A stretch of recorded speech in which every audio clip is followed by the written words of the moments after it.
Welcome to Code Snippets and welcome back to the JavaScript tutorials.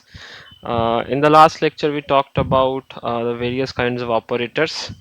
I missed one of the operators, which is very important, that is provided in the ES6 version, and that is a nullis coalition operator, which is denoted by these double question marks.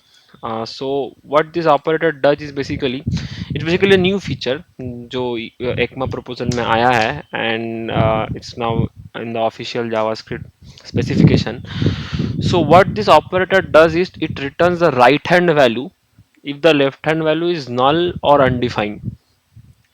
So if I talk about, if I say the book is definition, it is basically the operator returns the right hand value if the left hand value is null or undefined. If not null or undefined, then it will return the left hand value. तो इसका अगर मैं समझाऊँ इसको, तो पहले क्या होता था ना, पहले before setting default values for undefined and null variables उसमें इफ स्टेटमेंट लगता था। ठीक है, मतलब मैं तुमको एक एग्जांपल देकर समझाता हूँ। मान लो मेरे पास एक फंक्शन है और मैंने उसका नाम दिया है फू। ठीक है, मैंने उसका नाम दिया है फू और मैं इस फंक्शन में एक पैरामीटर पास करूंगा। ठीक है, मान लो कुछ बार। ठीक है, समथिंग लाइक दैट। और मैं अभी क्या कर रहा हूँ, मैं अभी करूंगा कि मैं जो ये हमने लॉजिकल ऑपरेटर सीखा है, ठीक है, तो बार इक्वल्स टू मैं करूंगा बार नहीं तो 42। ठीक है, और इस बार को हम लॉक करते हैं, कंसोल डॉट लॉक बार। ठीक है, और अभी मैं यहाँ से फू को कॉल कर रहा हूँ। ठीक है, अभी मैंने देखो इसमें एक पैरामीटर पास करा है, लेकिन मैं जब कॉल कर रहा हूँ ना, मैं कोई पैरामीटर पास कर नहीं रहा हूँ। अगर मैं कोई पैरामीटर पास नहीं कर रहा हूँ, इसका मतलब बेसिकली मैं अनडिफाइंड या नल पास कर रहा हूँ। ठीक है, तो अभी मैं इसको चलाऊं ना, अभी अगर, तो देखो ये 42 रिटर्न कर रहा है। ठीक है, ये 42 रिटर्न कर रहा है। ठीक है, विच इज सही। ठीक है, अभी अगर मैं यहाँ पे जीरो पास कर दूं, अभी अगर मैं इसको जीरो पास कर दूं, तो भी ये मुझे 42 रिटर्न कर रहा है। मतलब समझ रहे हो, मतलब फू में if I am calling this like this, foo with no parameters passed, and if I call foo as zero, then दोनों में यार ये 42 पास कर रहा है। चलो इसका मैं समझ में आता है कि ये बार जो था, ये मैं इसको अनडिफाइंड कुछ पास नहीं कर रहा था, इसलिए ये और ऑपरेटर में ये 42 उठाता है। लेकिन मैं यार पास कर रहा हूँ, I am passing zero. In some use cases it is possible कि आप किसी पैरामीटर को जीरो पास कर रहे हो और आपको उसके आउटपुट में जीरो चाहिए। अगर मैं यहाँ पे बार को जीरो पास कर रहा हूँ तो मुझे भाई जीरो ही चाहिए, मुझे 42 नहीं चाहिए। लेकिन ये स्टिल 42 देता है। वाई?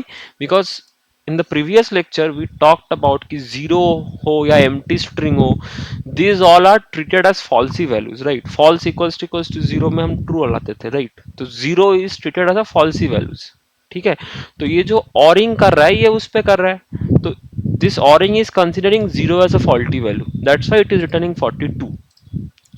इसके लिए इसमें क्या हुआ ना, तो इसमें अभी इसको चेंज करने के लिए जावास्क्रिप्ट में क्या होता है, there are values like zero, एक एम्प्टी स्ट्रिंग हो गया, which are logically false by nature. And इसके चक्कर में क्या हो सकता है ना, expected behaviour of the program ना चेंज हो सकता है। तो ये सब जो रिकरिंग प्रॉब्लम्स है, इनको फिक्स करने के लिए जावास्क्रिप्ट ने नलिस कोअलिसिंग ऑपरेटर को लेके आया। ठीक है, अभी इसका जो नलिस कोअलिसिंग ऑपरेटर है, इसका सिंटैक्स कैसे होता है, वेरिएबल डिफॉल्ट वैल्यू। मतलब अगर मेरा ये वेरिएबल नल और अनडिफाइंड हुआ, तभी ये डिफॉल्ट वैल्यू रिटर्न होगा। नहीं तो ये वेरिएबल अगर नल और अनडिफाइंड को छोड़ के कुछ भी होता है which can denote to a falsy value as well, मुझे वो रिटर्न होगा। मतलब मैं इसी में अगर इसके जगह if I do something as bar equals to bar 42, तो this will basically return, so this if I call it like this, it will return 42 because मेरा बार जो है undefined है।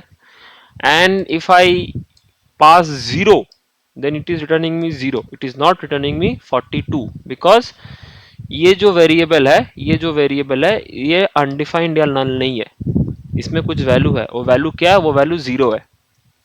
ठीक है, तो ये इसका और भी बहुत जगह यूज होता है।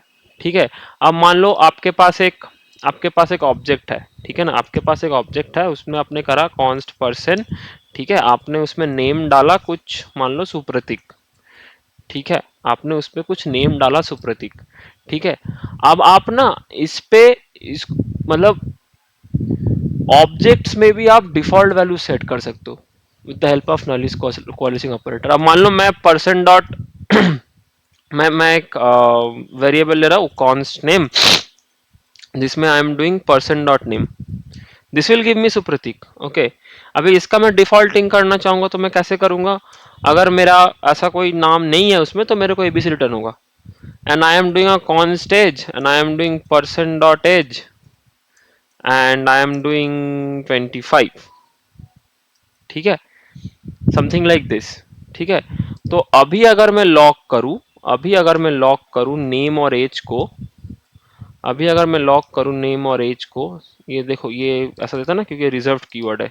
मैंने कहा था ना कि वेरिएबल नेमिंग कन्वेंशन में हम रिजर्व्ड कीवर्ड्स यूज नहीं कर सकते, तो इसको यूजर नेम कर देते हैं, मतलब करना नहीं चाहिए बेसिकली, ठीक है। तो यूजर नेम में मैंने कहा कि अगर मेरा पर्सन डॉट नेम है then you should return me that name only और else you should return me ABC. I am also looking for person dot age, and अगर मुझे पर्सन डॉट एज नहीं मिला तो मैं डिफॉल्ट एज 25 रिटर्न कर रहा हूँ, ठीक है। So if I now run this, so if you see, इसे नाम मिला तो that's why it printed Supratik, इसे एज मिला नहीं that's why it is printing 25। Age मिला नहीं मतलब बेसिकली क्या, ये जो एज है ये अनडिफाइंड है, क्योंकि मैंने कोई एज की बताया नहीं, तो the person dot age is basically undefined.